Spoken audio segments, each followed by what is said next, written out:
ఈ మధ్యన సార్ చెప్పిన సామెత ఉంది కదా మొన్న సభలో అని చెప్పి దాన్ని చూసి ఎలకలపడ్డట్టు నీ చంద్రబాబు అంత మొగోడే అంత మునగాడే అయితే ఎందుకు అమరావతిలో ఒక్క సెక్రటేరియట్ కట్టుకోలేకపోయాడు? 5 సంవత్సరాలు క్లియర్గా పరిపాలన చేసిండు కదా. మోడీ ఆయన చేతిలో ఉన్నాడు కదా. వాళ్ళ మోడీనే స్వయంగా వచ్చి శంకుస్థాపన చేసిండు కదా. మేము కూడా ఏం కిరికిరి పెట్టకుండా మా కేసీఆర్ సార్ కూడా వచ్చి ఆశీర్వాదం ఇచ్చొచ్చిండు కదా మీకు.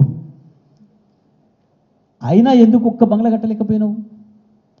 మా కేసీఆర్ ఉన్నదాన్ని ఊలగొట్టి అద్భుతమైన బంగ్లా కట్టిండాడ సచివాలయాన్ని మొత్తం భారతదేశం అంతా వచ్చి చూసేటట్టు.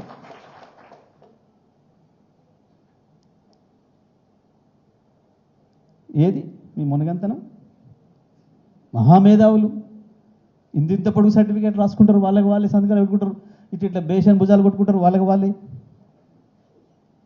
ఏమైంది తెలివి? ఎందుకు ఇవ్వాలని కూడా ఇంకా 6-7 గంటల కరెంట్ ఉంది ఆంధ్రప్రదేశ్లో. ఇవాళకి కూడా 6-7 గంటల కరెంటు రైతాంగానికి. ఎందుకు కేసీఆర్ ఇవ్వగలిగిండు 3 ఏళ్లలో 24 గంటల కరెంట్? ఒక ఆంధ్రప్రదేశ్లే కాదు, గుజరాత్లో కూడా 6 గంటల కరెంట్ ఇప్పటికి కూడా రైతాంగానికి. 6 అంటే 6 గంటలు, 6 నిమిషాలు కూడా ఎక్కువేయరు, 6 సెకండ్లు కూడా ఎక్కువేయరు. ఆ రాహుల్ గాంధీ అంటూ పెద్ద కార్యకర్త దొరికిండు మోడీకి కాబట్టి నడుస్తుంది కానీ వాళ్ళ రాజ్యం. కేసీఆర్ కనుక నోరు ఇప్పడం మొదలు పెడితే మోడీ బట్టలు ఊసిపోవడం ఖాయం. వీళ్ళు కొట్టుకుంటున్న గప్పాలు రాయించుకుంటున్నవి మీడియాని భయపెట్టి, పొలిటికల్లోడే భయపడుతుండే ఈడీలకు ఐటీలకు.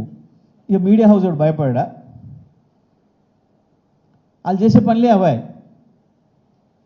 ప్రతినిత్యం భయమేనా?